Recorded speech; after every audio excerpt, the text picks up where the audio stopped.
welcome back to my studio and laboratory, which you can see is custom designed for kitchen sink photography. Now in today's episode 2, we're going to learn how to make prints on cyanotype material from your digital images. You've seen some examples of these in the preamble to this video. You can get some really nice results if you have the right image that's appropriate for kind of this blue color, as well as getting the contrast and total range correct. Now in episode 1, we made images by putting various objects directly onto the cyanotype material. But here we're going to have to get the images out of the computer and onto what we're calling a digital negative. And this is an example of what a digital negative kind of looks like here. And so what you need to do is print your images instead of on inkjet paper. You need to print it on a special inkjet transparency material. Now some people recommend using Pictorico, which is a very nice product. I've used it for some other results myself, but it's kind of expensive. And so I have preferred to use Aristo 2 transparency material. You can buy this and the Pictorico both from Freestyle Photo. This is a little bit less expensive. Now I would recommend getting the 7mm material rather than the 5mm material. Turns out the 7mm material seems to be a little bit more resistant to scratches and what we call pizza wheel marks as it goes through your inkjet printer. So now we need to move to the computer and edit some files to create the digital negative. The first thing you are going to want to do is to select which image you want to make a print of. I brought up a photograph here on the screen that I took in Rocky Mountain National Park. I think it might look good as a cyanotype print. You want to make sure it's black and white, so if it's color, convert it into black and white. And now do all the editing that you want to do to make your black and white image as good as it can possibly be. So once you've done that, let's see, I'm going to just hide all this stuff just to make it a little bit simpler to display. That's not critical, but make it simple here by grouping them into a group layers. There, okay, now all of that stuff is hidden into that group 1. Okay, in order to make a digital negative, what we want to do is we want to add a layer where we convert it into a negative. So we'll go to New Adjustment Layer and then go down to Invert. And okay, there it is. Now it's going to be flipped when we make the print. So the next step is we want to go to Image, Image Rotation, and flip the canvas horizontally so that when we print it, it will then be right side up.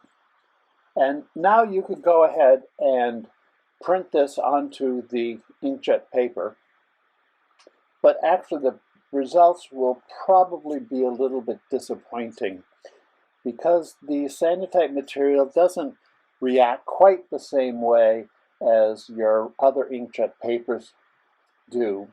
So we're going to have to apply some curves in order to adjust for the response of the paper. And I'll put in the description where you can find instructions for creating these curves yourself, but I've already made them for you and I've put them on my website. So if you go to my website, which is douglasgstinson.com,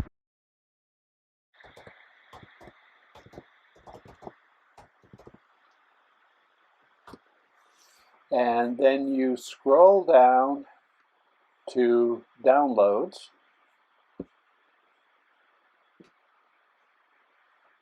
You will find some files for making digital images on digital negative. So I have made files for the Sunprint paper and for the Cyanotype Store paper.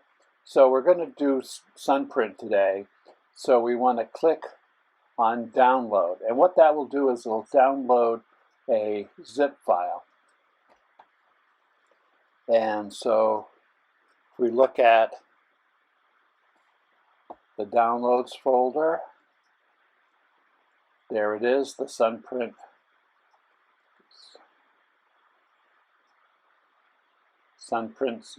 Curves and Color Cube. And if we double click on that, it will unzip. We now have these two files. One of them is a curves file, which we will put in Photoshop, and the other is a color lookup file. And what that color lookup file is it's going to, instead of making a black and white digital negative, it's actually going to apply color. And the reason for that is that sometimes the black and white does not optimally block the UV, and a different mixture of colors does. So going back to Photoshop, we want to insert before the inverted layer. We want to add a curve.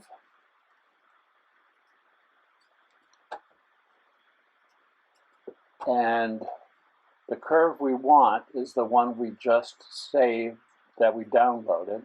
So click on this little menu item and select Load Curves Preset, and it'll bring up the usual Finder menu. Go to Downloads, and we'll open up the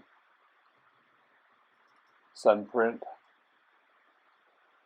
and we'll click on the curve file, which is a.acv, and we'll open that. And here's the curve file. And you see it really changes what the negative looks like by quite a bit. And you can see the response of the Cyanotype paper is shown by this curve. It is not, it's far away from a linear response. Then we want to do the color negative. So here we want to go over to there's different ways of doing this, but the easiest way, I think, is to go to this icon, which allows you to create a new adjustment layer, and you can select color lookup table from that, and then you get this menu over here. And you would think that you should click on the little menu item like we did for the curves, but no, that's not how it works. You have to double click here. And this will open up, and then go to Downloads, the Sunprint layer, the cube layer, and see now it changes the total color of the digital negative. And this is now optimized for the Sunprint. Now to print, we're going to go to File, Print, and normally we would have Photoshop manage the colors, but since there is no information for how to print a digital negative, we're going to have the printer manage the colors. Otherwise, we do normal printing, and relative colorimetric is fine. Now we go to the print settings, and we are going to choose a glossy paper. So I happen to have one here, but whatever it is on your machine, find the glossiest paper you can find, like And then go to check printer options and check color matching, and that should be Epson controls color if you're using an Epson printer. And then printer settings. Media type is premium glossy photo paper. We're doing a sheet feeder. I want to put down as much ink as possible, so I'm going to go to the super photo mode and have it print at as high a DPI as I can. You want to get as much ink down on the page to block that UV. Likewise, so then, in fact, we will go to advanced media controls, and we will increase the color density to the maximum of +50. And now I do want to give a little bit more time for the ink to dry. So I'm going to say 0.3 seconds instead of 0 seconds. Everything else should be the same. Now, of course, if you're not using an Epson P800, which is what I'm going to do, you're going to have to figure out the corresponding settings for your printer, and you may have to experiment a little bit to get the best results. And I will save that, and then we just click print, and off we go. Oh, I actually forgot one step, and this is giving me an error message which shows me why. I need to make sure the image is sized to the size of the paper. So I go to image, image size, and oh, I don't like that resolution either. My printer prefers a resolution of 360 pixels per inch. So we unclick resample, so it doesn't change anything except for that. And now we can go image size. Now we do want to click on resample. Change, this is now on inches, and we know our paper is about 8.5 by 11, so I'm going to make the height, say 10.5 inches high. And width is 7, that's less than 8.5, so that's okay. Image is going to be resized. Then we can go back to printing, printer settings. We're at letter size 8.5 by 11, so everything ought to be okay. We will double check the printer options, printer settings. Get that back up to the maximum.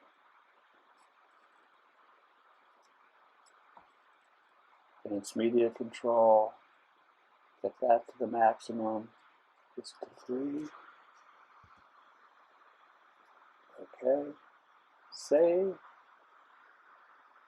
And then print. Okay. Now we'll wait for the printer to print out this, and we are ready to go.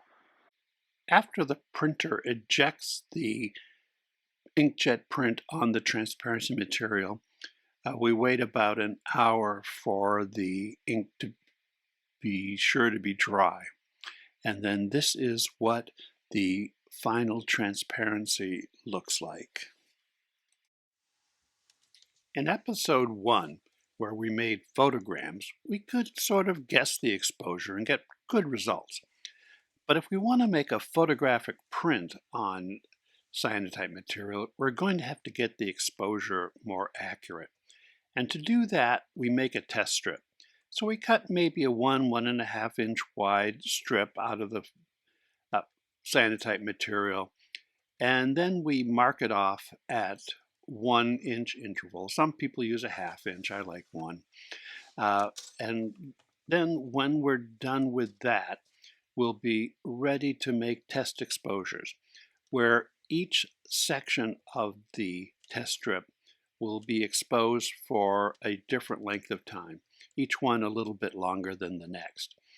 And then we will be able to choose the minimum exposure time, which gives the darkest exposure, and that is the exposure we will use when we make our final print.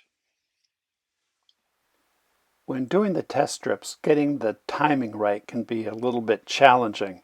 Of course, you can use the timer on your phone, but I find that the numbers flashing by kind of get distracting, and I miss some of the times when I'm supposed to move the exposure to a different part of the test film. But I found that the people doing interval training have developed a bunch of apps for the phone that turn out to be perfect for this. And I found one called Beep that's really simple and it's free and it's like perfect for doing timing of these exposures. So here is the display on my phone.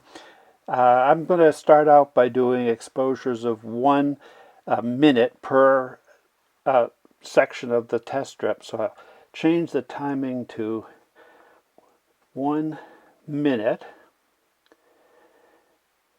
And then I'll change the second timer also to 1 minute.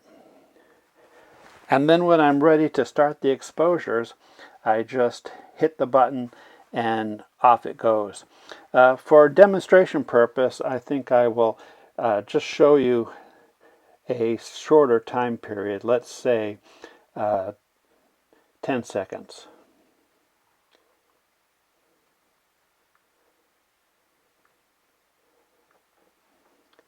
And so here's how it works. It starts counting down, and then when it gets within 3 seconds, so when it double beeps or long beeps, you know that it's time to move the shutter to expose the next section. And automatically the next timer starts going and will tell you next time to move, and then the first timer will start going, and so on. So every time it does the long beep or double beep, that's your cue to move the whatever's blocking the test strip to the next section. Now that we have our test strip all nicely marked, we can set up for the test exposure. And Baseless follows the same procedure that we did in the previous episode where we put objects on the cyanotype. Now we're going to build something up using the test strip. So we start out with some base, could be a piece of cardboard, something relatively rigid, lets us carry the assembly around. Then on that, we put our nicely marked test strip ready to go. And then we want to account for the absorption of sunlight by the transparency material itself. So we take a blank sheet of the transparency material and we put that over the test strip. And then finally, we cover it up with a sheet of glass to hold everything nicely tight and in place. Make sure that the transparency sheet is in contact with the test strip. And now one final step. We need to control the exposure of the test strip. So I'm going to put a piece of cardboard over that I will move and use that to control the exposure. So now the whole thing is set up and we're ready to take it outside and do the test exposures. Let's go. Okay, I've got the whole assembly out here in the sun, ready to do the exposure. I got the timer set to 1 minute. That'll be our starting point. Now, it's just a guess.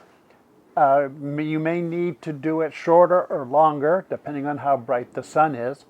And this is for sunprint materials. If you do Cyanotype store materials, maybe you do 2 minutes to 5 minutes. So let's see how it goes.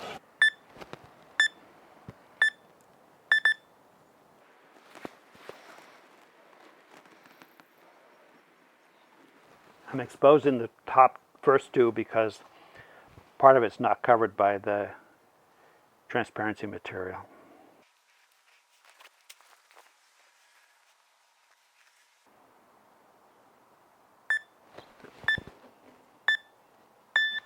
Okay, I can see already by how the sun has bleached this sunprint material from blue all the way to white that 1 minute is way too long. So I'm going to go and change to 15 seconds. And here we'll try again.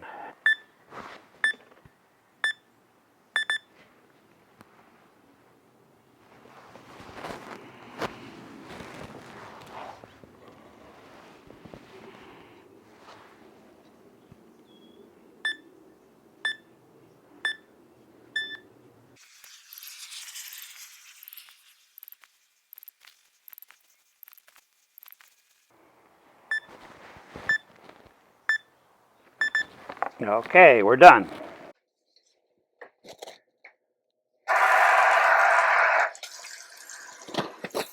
So we bringing the test strip indoors, and we're going to do the usual thing of developing it in water. So we take it, put it in there.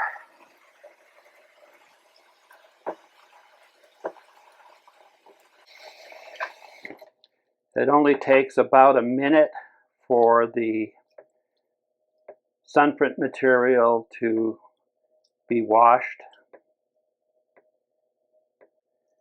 The cyanotype material takes a little bit longer, but you can time it because the water turns yellow. And so if you keep changing the water, as soon as it is clear, you know that you've sufficiently washed it. With this sunprint, you can kind of tell when it's done when the least exposed area is as white as it's going to get. Now in episode 1, we talked about how it takes some time for the full color to develop. Typically it has to dry overnight before the full color appears. Obviously, if we're doing a test strip and we're about to expose an image for real, we don't want to wait overnight. So there's a little trick. I think I alluded to it in the previous episode, but we're really going to put it to use now, and that is to add just a little bit of hydrogen peroxide to the water. 1 or 2 capfuls is more than enough. So here we go.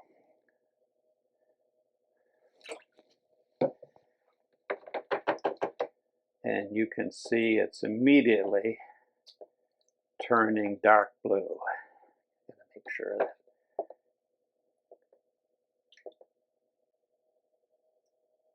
And this kind of justifies our decision to go change from 1 minute to 15 seconds, because you can see even the shortest exposure down here is solid blue. And now we have a good gradation from almost white, from the 15-second exposure, up to darker blue. So it looks like we go 1, 2, 3, 4, 1 minute, maybe a minute and a half, we get to the full darkest it's ever going to get. So probably a minute and a half is probably where we want to do our exposure. So we'll take it out and dry it, double check whether we've got our time right, and then we're ready to go. Okay, now we're ready to do our real exposure. We've determined that the time is 1.5 minutes. So we start with our cardboard. We get our sheet of sunprint material, put it on the cardboard, blue side down, and then we take our digital negative that we printed. The notch When the notch is in the upper right hand corner, then this is the printed side. We want that to be against the cyanotype material. Then we put the glass over the whole thing, and we want to cover that up so it doesn't get exposed until we're ready to go. And now we're ready to take this whole assembly outside. Okay, we've got our stuff set up in the sun. Got my timer set for 1 minute and 30 seconds. So here we go. Okay, so it looks like I didn't quite get the negative aligned with the Cyanotype paper. So we'll have to do this over again. But we can see how good the exposure is from this.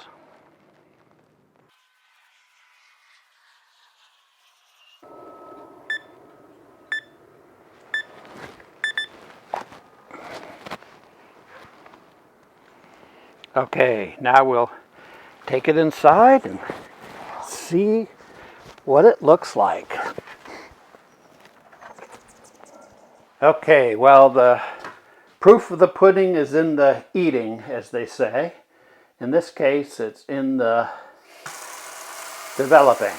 So we will get the exposed cyanotype here. And oh look, you can already see some kind of image there just from the sun. So let's see what happens when we put it in the water. This kind of always amazes me as we see the image develop. I'm going to do a change of water here just to make sure we've thoroughly washed it. You can see somehow I let the negative slip as I was carrying it outside, so I'm going to have to do this over again.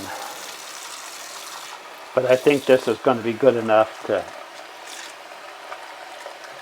see the general principle. Like I said, the recommendation is to wash it for about a minute. I haven't noticed any impact of washing it too long.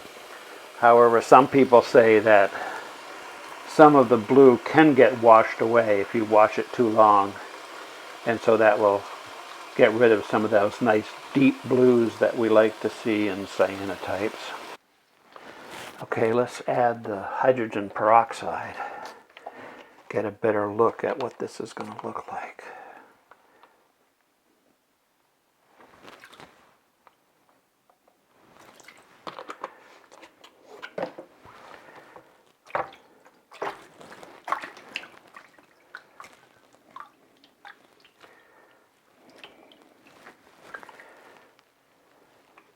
Probably a better idea to take the cyanotype out, put the hydrogen peroxide in, get it well mixed before, and then put the cyanotype back in.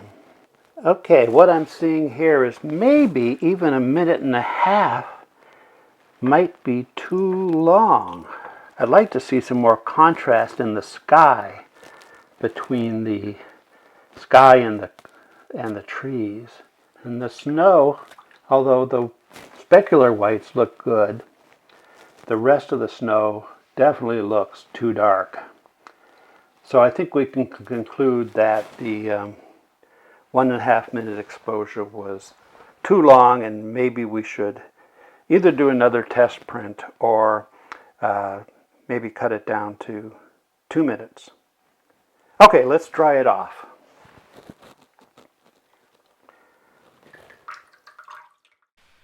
I did redo the prints on both Sunprint material and on Cyanotype store material.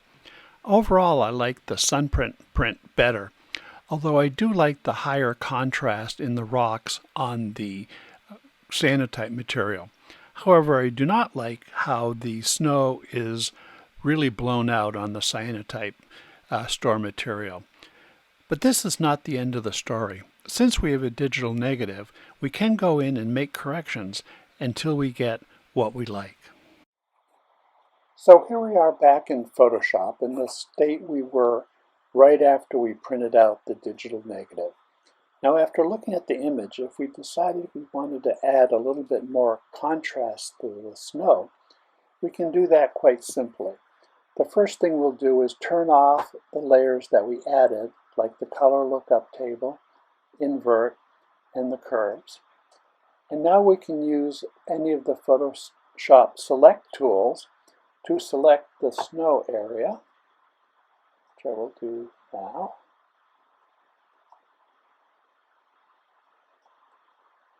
And that's pretty good. Maybe I will try to get a little bit off of this.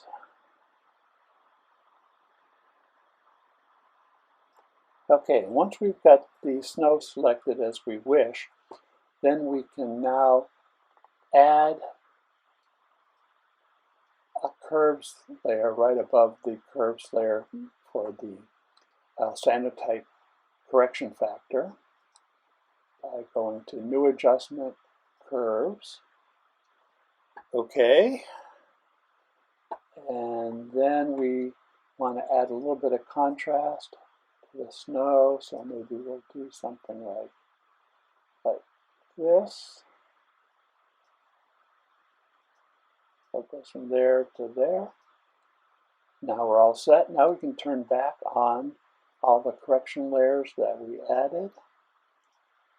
And we are ready to print out a new digital negative.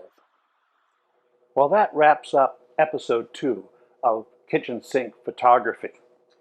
I hope that you've been inspired by what you've seen on this video and go on to make your own cyanotype prints.